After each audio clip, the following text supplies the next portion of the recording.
Tuhan, mari kita sama-sama baca Yohanes 14 ayat 15.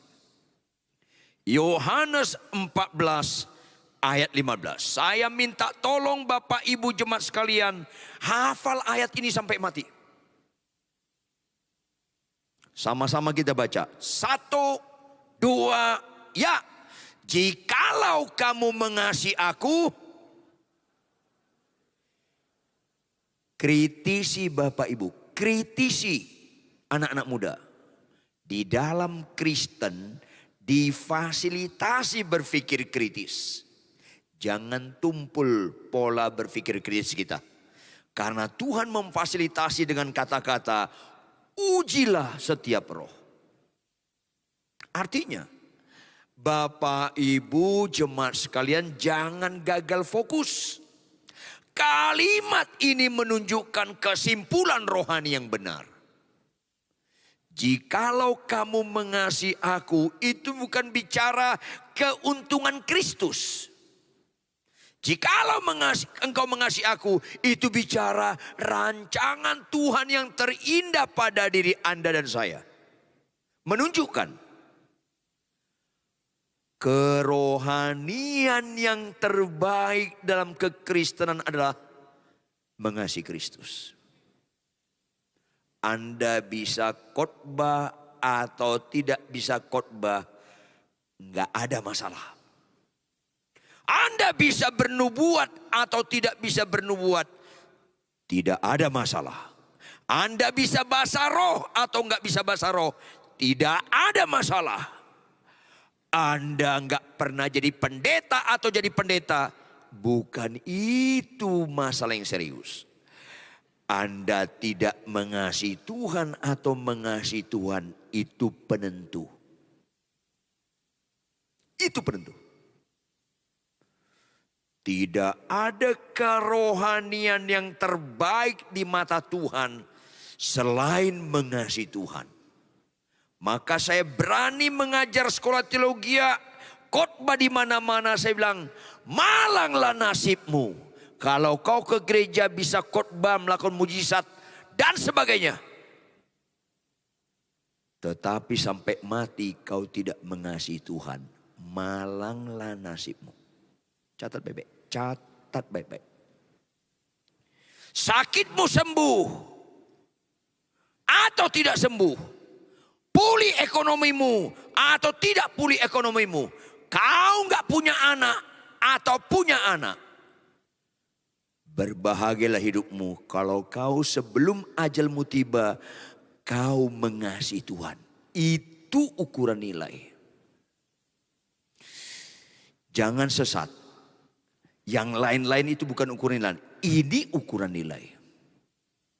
Jikalau engkau mengasihi aku, itu kerinduan Tuhan paling dalam bagi orang percaya, bagi orang yang mengikuti Yesus. Caranya cuma satu Bapak Ibu anak muda. Jangan gagal fokus. Caranya cuma satu. Jikalau engkau mengasihi aku, engkau menuruti segala perintahku. Hanya itu satu-satunya cara untuk mengasihi Tuhan yang disebut kerohanian yang benar dan yang unggul. Catat baik-baik. Diberkatilah hidupmu, sakitmu sembuh atau enggak sembuh.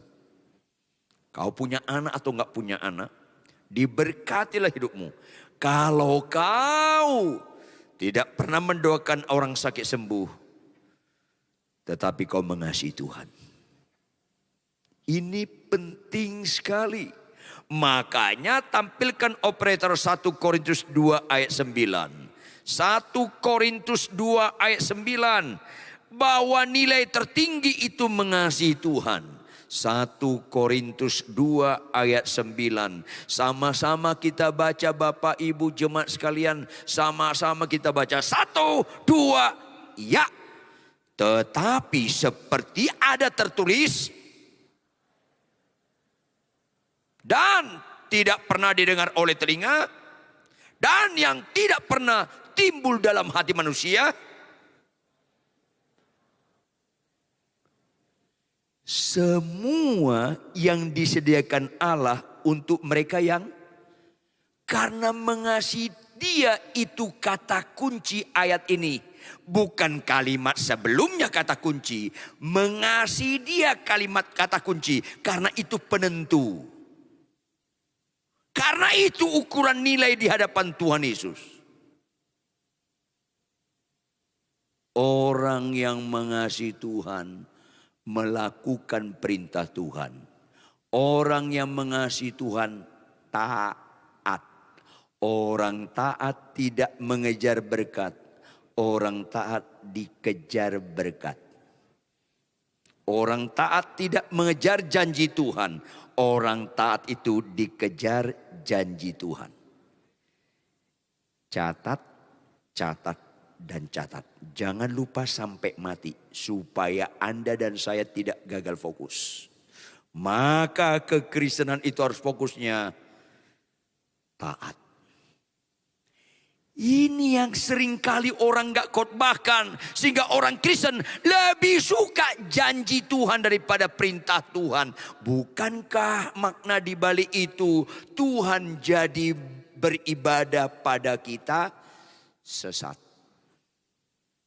Orang Kristen yang benar fokusnya perintah Tuhan. Orang yang berfokus pada perintah Tuhan otomatis janji Tuhan berfokus pada dia. Karena orang mengasihi Tuhan pasti fokusnya perintah Tuhan. Dan orang yang mengasihi Tuhan, apa yang tidak pernah dilihatnya oleh mata, tidak pernah didengarnya oleh telinga, bahkan tidak pernah timbul nanti dalam diri manusia, Tuhan sediakan bagi mereka yang mengasihi Tuhan. Tepuk tangan yang keras. Lebih keras lagi. Lebih keras lagi. Berarti fokus kita bukan sakit sembuh. Bapak Ibu, fokus kita bukan sakit sembuh. Lama-lama orang fokusnya sakit sembuh. Jadi gak cerdas dan bodoh. Catat baik-baik. Makanya kesembuhan bukan ciri utama Kristen. Ketaatan itu ciri utama Kristen. Katakan amin. Tepuk tangan. Yes. Tetapi orang tidak bisa mengerti fokusnya perintah Tuhan kalau dia tidak mendekati Yesus sebagai Kristus. Catat baik. Kalau dia tidak mengikuti Yesus sebagai Kristus, dia tidak bisa mengasihi Tuhan. Banyak orang mendekati Yesus sebagai penyembuhku. Itu sama sekali tidak menyelamatkan. Banyak mendekati Yesus sebagai memulihkan ekonomiku. Itu sama sekali tidak menyelamatkan. Yesus melindungiku. Benar, dia penyembuh kita. Dia memelihara kita. Dia mencukupi kebutuhan kita. Itu benar. Tapi kalau sampai di situ itu tidak menyelamatkan. 10 orang sakit kusta datang ke Tuhan Yesus. Semuanya sembuh. 9 mengaku Yesus penyembuhku. Yang 1 bukan saja Yesus penyembuhku. Dia datang balik, dia tersungkur di depan Yesus. Kau Kristus, kau Tuhanku dan Rajaku. Kalau kau Tuhanku dan Rajaku, aku mendekati Engkau memerintah aku. Bukan sekedar penyembuhku. Bukan sekedar pelindungku. Tapi yang memerintah aku supaya aku taat. Maka fokus orang Kristen rohani yang benar. Jikalau kau mengasihi aku, engkau menuruti segala perintahku. Banyak orang Kristen, tidak sedikit pendeta, tidak sedikit pengkhotbah, dosen teologi mendekati Yesus penyembuhku, sumber kebutuhanku, tapi tidak mendekati Yesus Tuhanku dan Rajaku. Sebab engkau mulia dan layak dipuji. Lanjut. Yang duduk. Ya, lanjut.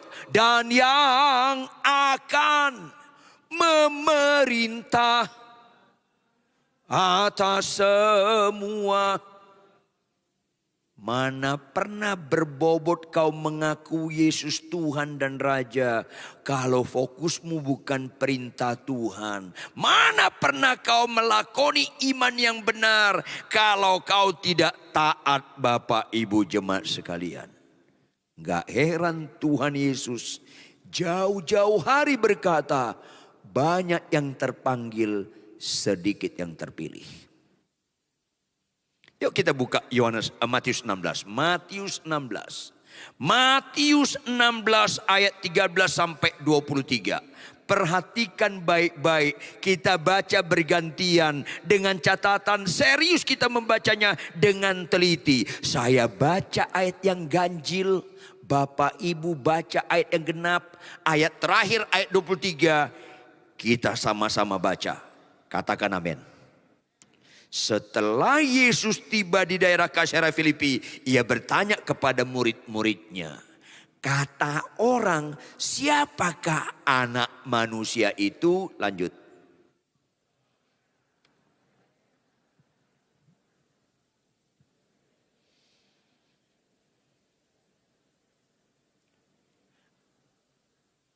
Lalu Yesus bertanya kepada mereka, tetapi apa katamu? Siapakah aku ini? Lanjut.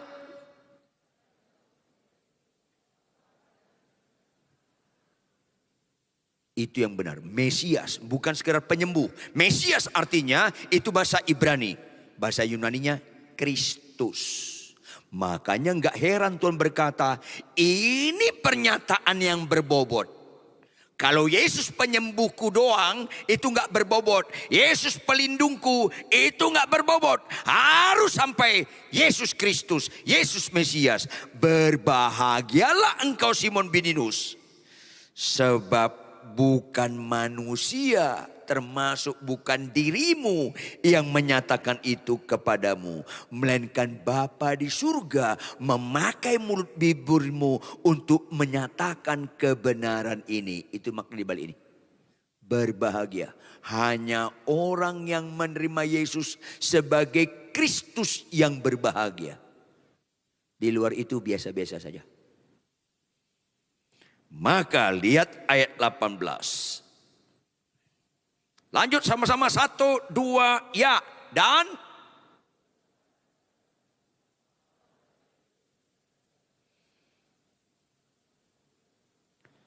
ayat 19. Kepadamu akan kuberikan kunci kerajaan surga. Apa yang kau ikat di dunia ini akan terikat di surga. Dan apa yang kau lepaskan di dunia ini akan terlepas di surga. Ayat 20. Lalu iya, dilarang. Kenapa? Karena mereka mengaku Yesus Kristus, Yesus Mesias, bukan seperti pikiran Kristus. Seperti pikiran mereka masing-masing. Mau Yesus Kristus itu penyembuhku, Yesus Kristus mencukupi kebutuhanku. Bukan Yesus Kristus yang membongkar dosaku. Bukan Yesus Kristus yang menyalibkan dosaku. Bukan Yesus Kristus yang membuat aku yang berzina tidak berzina lagi. Yang membuat aku yang mencuri tidak mencuri lagi. Cukup sakit sembuh. Cukup pulih ekonomi. Tapi kelakuan tetap buruk. Gak heran ada orang Kristen di gereja tetap berzina, tetap mencuri, tetap menipu, dan sedihnya ada pendeta bisa membunuh teman wanitanya, mayatnya dibawa pakai troli, di lift masih bisa senyum-senyum. Pendeta muda khotbah karena tidak menerima Yesus sebagai Kristus. Kalau Yesus sebagai Kristus yang dipikirin Allah, itulah ayat 21. Sejak waktu itu, sejak apa? Sejak waktu Petrus mengakui dia Mesias, Yesus mulai menyatakan kepada Petrus dan kawan-kawan bahwa ia penyandang kemesiasan harus pergi ke Yerusalem. menanggung banyak penderitaan dari pihak tua-tua, imam-imam kepala dan ahli-ahli Taurat, lalu dibunuh dan dibangkitkan pada hari yang ketiga. Apa respon Petrus yang mengakui Yesus Mesias? Tidak terima, sama-sama baca. Tidak terima, sama-sama baca. 1, 2, ya. Tetapi apa katanya? Tuhan, kiranya Allah hal itu sekali-kali takkan menimpa engkau. Karena Petrus mau menerima Yesus sebagai Mesias menurut pikiran dia. Bukan menurut pikiran Allah. Inilah area paling nyaman iblis menyesatkan orang Kristen. Sama-sama baca ayat 23. Sama-sama baca ayat 23. 1, 2, 2,5, 2,3 ayat 23 operator.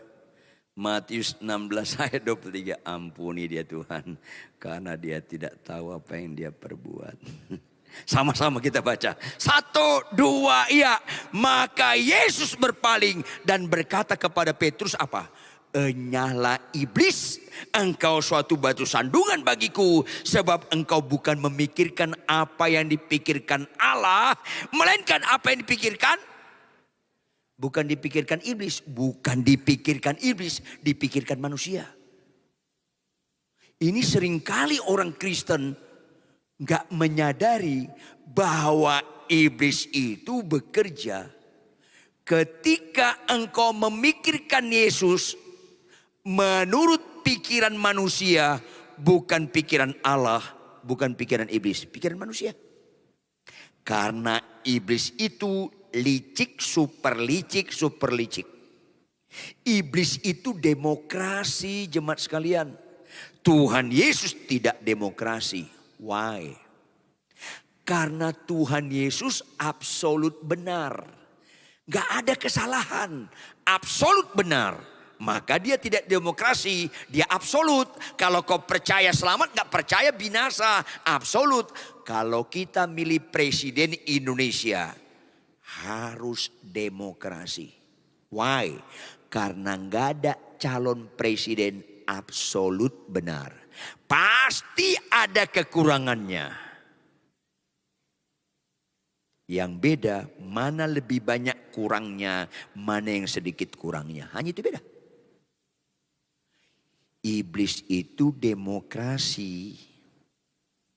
Dia katakan, jangan ikuti pikiran saya. Saya sangat setuju jangan ikuti pikiran saya. Supaya adil, jangan juga ikuti pikiran Allah. Ikuti aja pikiranmu. Kenapa orang Kristen cerai? Karena mengikuti pikiran dia, kesetanan. Dengar baik-baik, jangan pura-pura nggak dengar. Dengar baik-baik. Kenapa orang Kristen suka kesembuhan? Lama-lama ketipu setan nih orang. Catat baik-baik. Banyak orang Kristen suka sakit sembuh, tapi nggak suka kebenaran. Bukankah engkau dan saya kalau begitu ditipu setan? Banyak orang berpacaran seenaknya sendiri. Bukankah engkau sedang kesetanan? Banyak orang Kristen, ya nggak apa-apalah. Nggak tiap hari baca Alkitab juga nggak apa-apa. Nggak baca Alkitab tiap hari pun nggak apa-apa. Bukankah kau pakai pikiranmu sendiri situ? Bukan pikiran Tuhan? Ya tapi bukan pikiran iblis. Halo, bukankah iblis bermain dalam pikiranmu? Ini seringkali nggak disadari orang Kristen. Sehingga yang serius di mata Tuhan belum serius di kebanyakan orang Kristen, termasuk dalam kebanyakan orang pendeta dan pengkhotbah. Yang serius di mata Tuhan belum serius di mata kita. Yang serius di mata dunia, serius di mata kita. Yang gak nyambung. Makanya orang gereja mau dan sukacita doa puasa untuk sakit sembuh. Tapi gak sungguh-sungguh doa puasa bagaimana pemarah jadi lemah lembut. Karena fokus kita yang berkenan di mata kita, bukan berkenan di mata Tuhan. Mau doa puasa yang gak punya anak dapat anak. Tapi tidak mau doa puasa yang sombong untuk rendah hati. Karena sesungguhnya orang-orang seperti ini gak mau beribadah kepada Yesus Kristus. Dia menghendaki Yesus beribadah kepada kita. Makanya iblis gak pernah takut. Iblis gak pernah menghalangi orang ke gereja. Silakan kau ke gereja. Silakan kau menyembah. Silakan kau melayani. Silakan kau khotbah. Yang penting jangan berubah kelakuanmu. Mengerikan. Sehingga ada orang penyembahan, memuji Tuhan gemetar-gemetar. Pulang dari gereja naik motor lawan arah. Orang lain gemetar sama dia. Karena gak berubah. Akhirnya Kristen di nyanyian. Kristen di upacara. Bukan Kristen di kehidupan. Karena gak menerima Yesus sebagai Kristus. Ini masalah yang sangat serius. Makanya ketika Petrus ngomong, engkau Mesias, engkau Petrus anak Allah yang hidup. Yesus memuji, memang itu benar. Tapi disertai dengan apa? Kembali kita ayat 20. Operator ayat 20. Matius 16 ayat 20.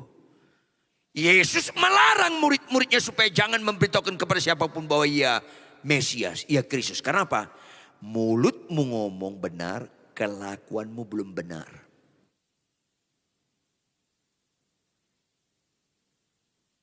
Sehingga Petrus ngomong benar, tapi gak terima kebenaran. Ketika Yesus menjelaskan Mesias itu harus dibunuh, dia gak terima. Bukankah banyak orang Kristen seperti ini? Bukankah tidak sedikit pendeta pengkhotbah juga model begini?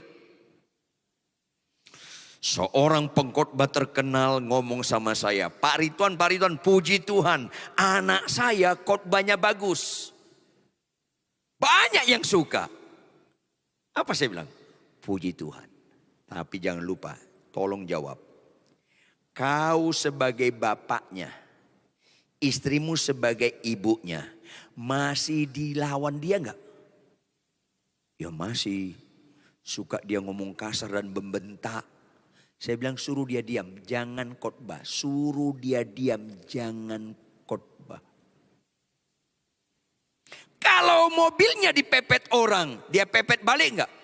Bukan hanya itu Pak Ridwan, dia tonjok, suruh dia jangan khotbah. Banyak orang tua bangga dia bisa khotbah. Banyak orang tua bangga anaknya bisa khotbah. Tetapi enggak pelaku firman. Puji Tuhan Pak Ridwan, anakku jadi worship leaders. Puji Tuhan. Baca Alkitab tiap hari enggak dia? Ya enggak sih, jangan jadi WL. Pacarannya masih berzina enggak? Aduh Pak, aku malu. Jangan dia melayani Tuhan. Ini seringkali orang enggak sadar bahwa Tuhan berkata, dia larang murid-muridnya untuk menceritakan dia Mesias. Karena kalau menerima Yesus sebagai Mesias, itulah yang menyelamatkan. Tapi pasti fokusnya perintah Tuhan. Pasti fokusnya Kristus. Hidupnya taat. Tampilkan operator Filipi 1 ayat 21. Ini orang menerima Yesus sebagai Kristus Bapak Ibu. Sama-sama baca jemaat. Sama-sama baca jemaat. 1, 2, ya. Karena bagiku hidup adalah Kristus. Kalau fokusnya menyenangkan Tuhan. Kalau fokusnya jikalau engkau mengasihi aku, engkau menuruti segala perintahku. Kalau fokusnya taat, pasti matinya keuntungan. Kalau fokusnya taat, matinya keuntungan. Pasti gak suka lagi dia doa kesembuhan bagi dirinya. Karena mati adalah keuntungan. Kalau saya khotbah di komunitas yang bukan Kristen, saya khotbah tentang kesembuhan. Why? Karena mereka belum Kristen, mata rohaninya masih buta.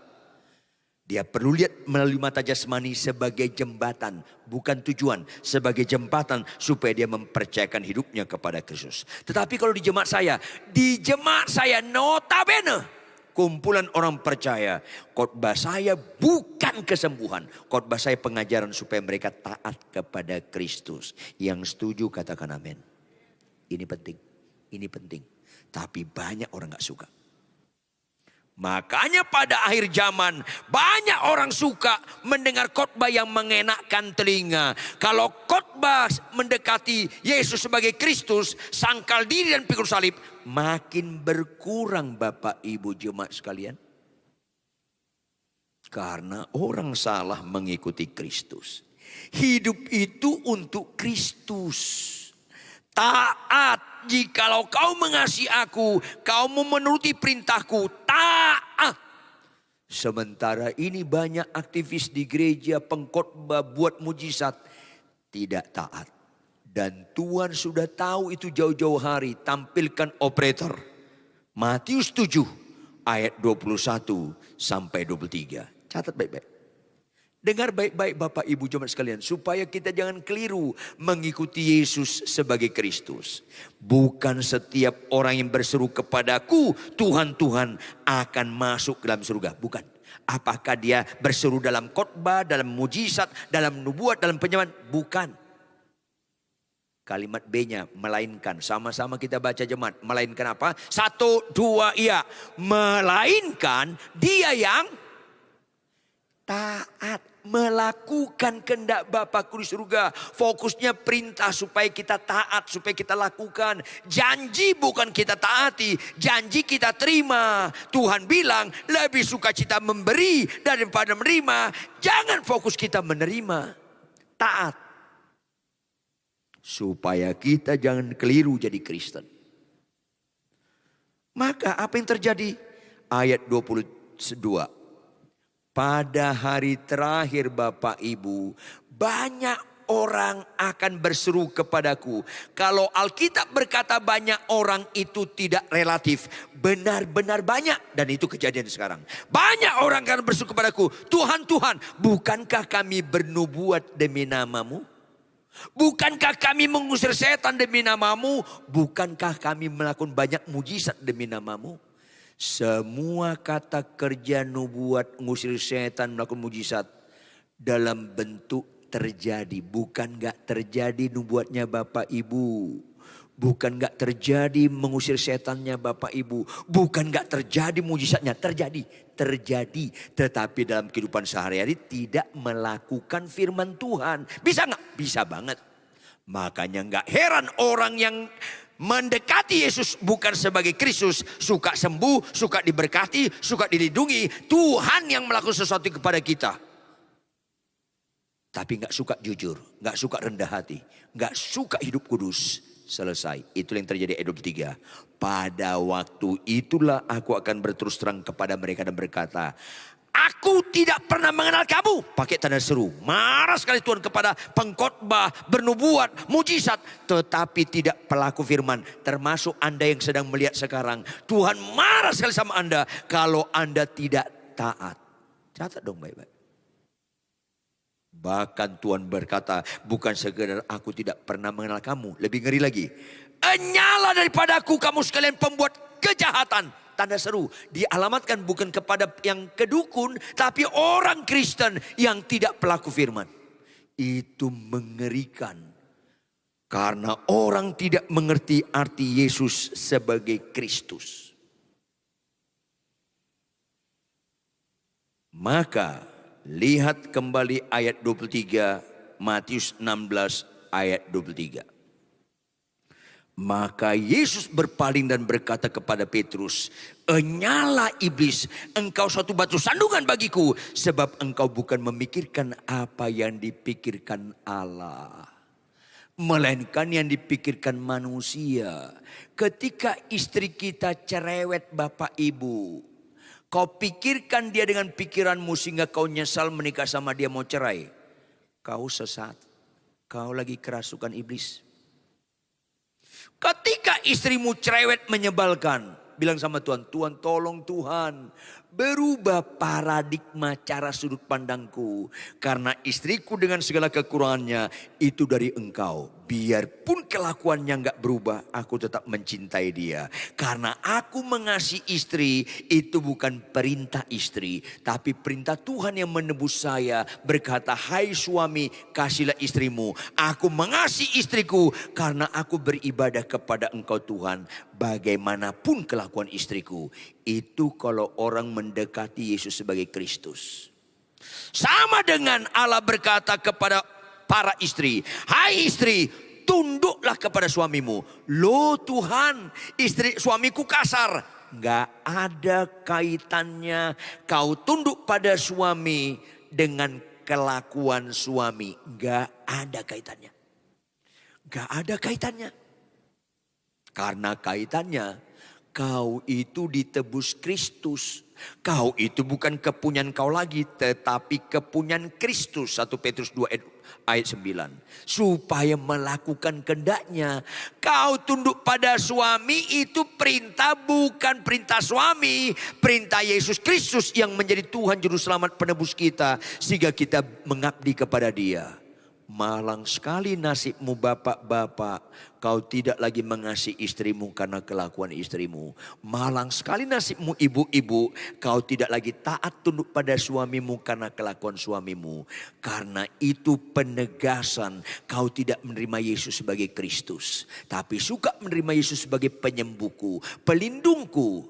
Karena sentrisnya aku bukan Kristus. Inilah yang mengerikan sekarang di gereja. Saya gembala jemaat di Jakarta. Selesai ibadah seorang bapak datang ke saya. Pak Ridwan, saya mau ngobrol. Iya kenapa? Pak Ridwan, anak saya kan 5. Iya kenapa? Gaji saya 5 juta. Iya kenapa? Kok Pak Ridwan gak cepat nangkap sebagai gembala ya?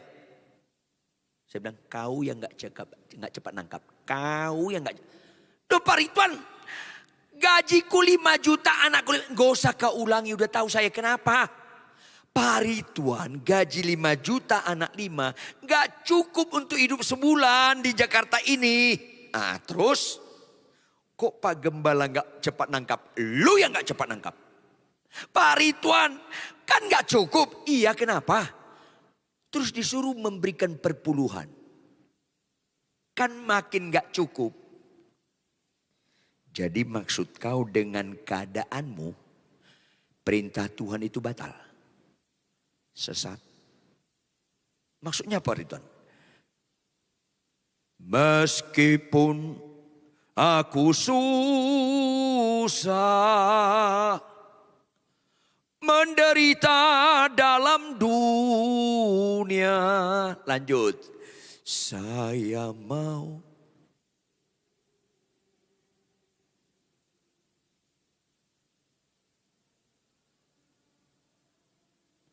Langsung malaikat kasih back sound. Bohong. Nyanyi terharu-terharu, ketaatan mengharukan. Pak Ridwan dipotong 500.000 jadi 4,5 juta. Makin gak cukup. Maksud kau. Kau suruh Tuhan Yesus datang ke rumahmu untuk les matematika sama lo. Sesat. Tuhan Yesus itu penasihat ajaib. Kau mau nasihati Yesus, berarti kau lebih ajaib dari Tuhan Yesus. Kalau kau lebih ajaib dari Tuhan Yesus, kayak Petrus, kayak jemaat yang sedang melihat saya sekarang ini. Kalau kau lebih ajaib dari Tuhan Yesus, misalnya mimbar ini surga, kau mati saking ajaibnya. Kelewat surganya, lewat. Kalau nggak percaya matilah Anda, pasti kelewat. Saking jagonya Anda. Gak heran banyak orang Kristen, Pak Ridwan, bagaimana aku tunduk pada suamiku? Suamiku kasar. Bu, jangan sesatlah. Lo memang kenyataan. Fokus kau bukan Yesus sebagai Kristus. Yesus yang menyamankan kau. Bukan meskipun susah dan menderita kau tak tetap sama dia. Karena kau gak pernah terima Yesus sebagai Kristus. Loh kenapa Pak Rituan? Kan gak ada Alkitab memfasilitasinya. Hai istri, tunduk kepada suami yang baik. Yang kasar lawan aja bleh. Kan gak ada. Kenapa kau ganti-ganti Alkitab? Sesat. Pak Rituan jadi gimana? Kalau dipotong 500.000 jadi 4,5 juta. Tuhan berkata, lakukan, nanti Tuhan luruskan jalanmu. Apa yang gak pernah kau lihat dengan mata, gak pernah dengarkan dengan telinga, gak pernah timbul hati manusia, Tuhan sediakan bagi mereka yang taat, yaitu mengasihi dia. Mengasihi dia melakukan perintahnya. Maksudnya apa Pak Rituan? Catat bebek. Tinggal 4,5 juta kan? Iya Pak Rituan. Dibagi 2. Berapa? 2 juta seperempat, 2 juta seperempat. Oke. Sebelah kiri 2 juta seperempat. Kau beli roti. Banyak gak rotinya? Oh banyak. 2 juta seperempat. Beli roti banyak dong Pak Rituan. Oke. Dengar baik-baik. 2,5 juta yang kedua. Kau beli ikan banyak gak? Oh banyak Pak Rituan. Catat baik-baik. Catat baik-baik. Lu banyak roti dan banyak ikan. Jawab. Yesus punya berapa roti? 5 roti Pak Rituan. Berapa ikan? 2. Dikasih berapa orang? 5 orang ribu lebih. Kau berapa rotinya? Banyak. Ikannya? Banyak. Berapa ribu anakmu? Berapa ribu anakmu? Berapa ribu anakmu? Halo.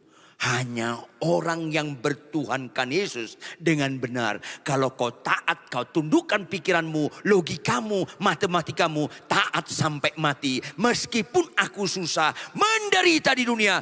Tuhan akan tolong engkau melampaui akal dan pikiranmu. Yes, itu baru ngerti percaya kepada Yesus Kristus. Ibu-ibu lihat saya, ibu-ibu lihat saya. Kemungkinan, jangan GR dulu, jangan GR. Kemungkinan istri saya lebih cerewet dari ibu-ibu sini. Bapak-bapak lihat saya, kemungkinan istri saya lebih cerewet dari istri Anda. Kemungkinan. Karena istri saya di rumah punya peraturan lebih ketat dari hukum Taurat. Jangan ketawa, ini penderitaan. Kemungkinan istri saya lebih cerewet dari Anda. Tapi tidak ada kemungkinan, catat baik-baik. Tidak ada kemungkinan cerewet istri saya punya kemampuan membatalkan saya taat dan setia. Melakukan perintah Tuhan, hai suami kasihlah istrimu. Cerewet istri saya enggak punya kemampuan membatalkan saya sayang kepada dia. Cius. Biar pendek bisa narsis, biar lo tahu. Halo, bukankah engkau sedang merendahkan Yesus Kristus penebus Tuhan dan Raja? Kalau fokusmu tidak perintah Tuhan.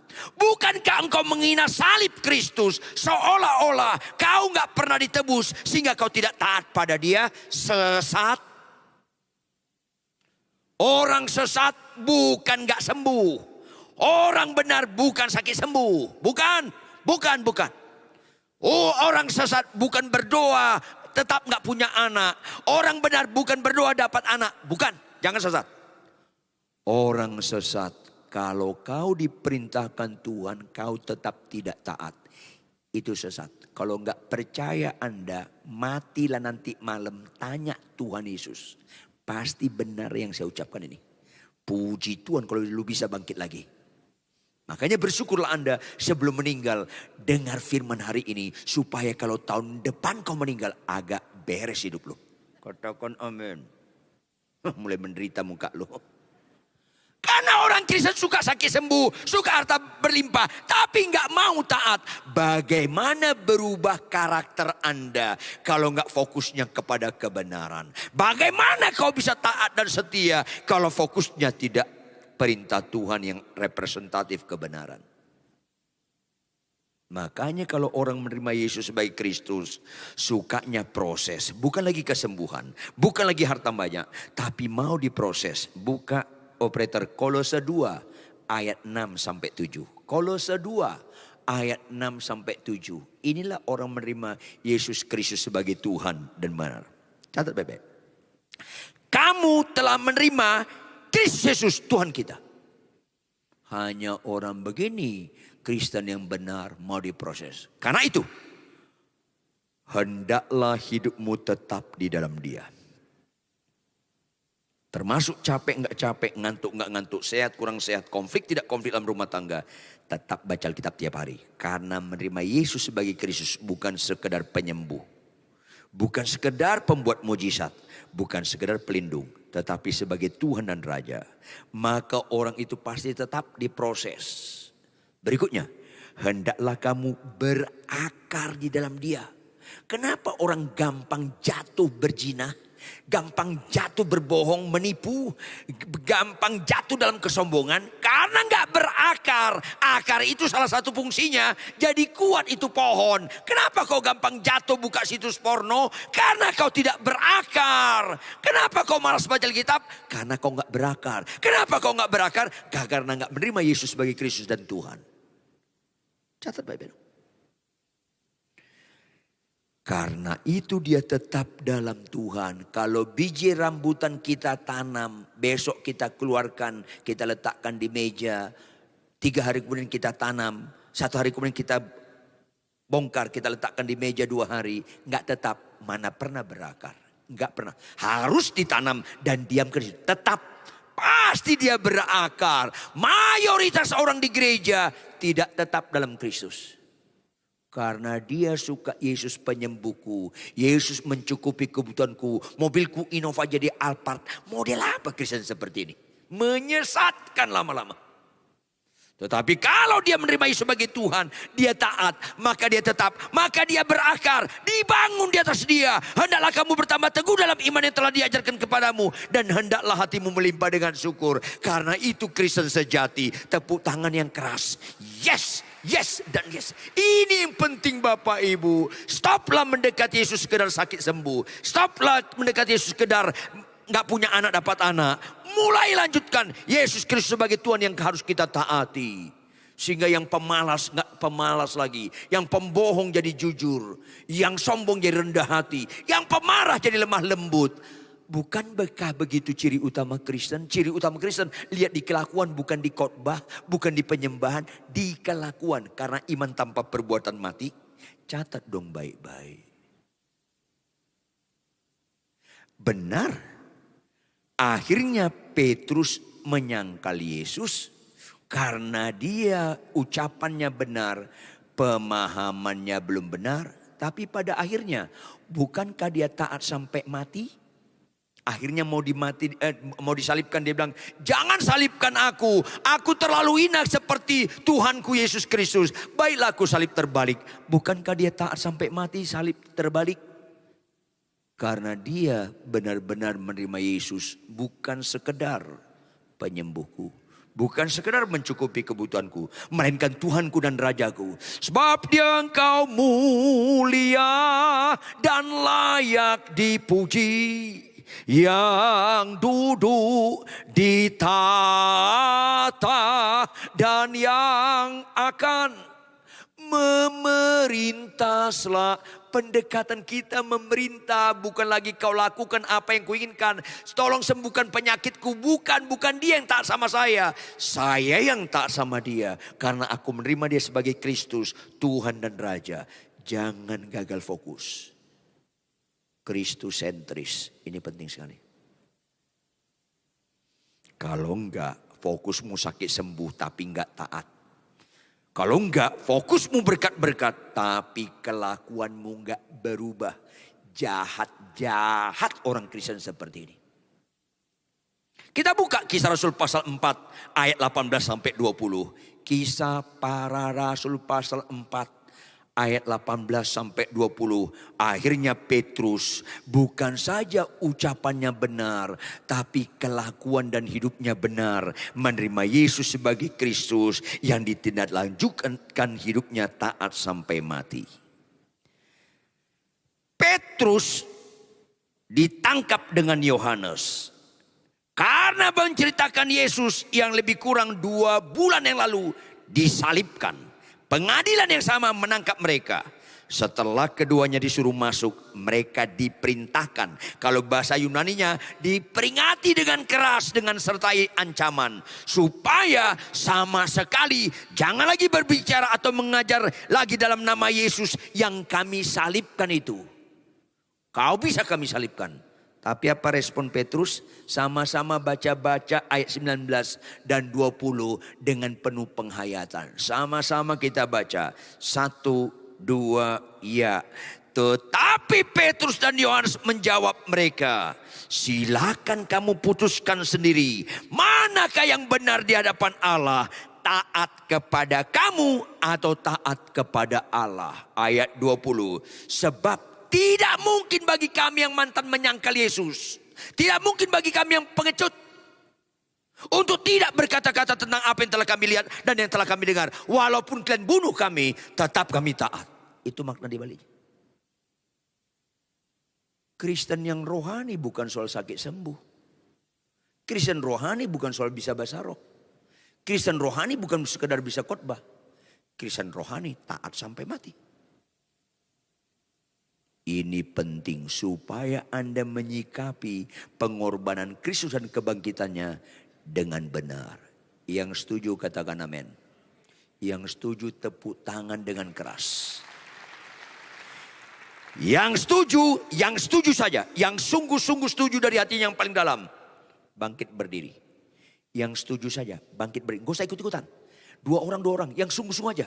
Bangkit beri. Yang setuju Yesus sebagai Kristus, Juru Selamat penebus, Tuhan dan Raja yang harus kita taati. Bangkit berdiri.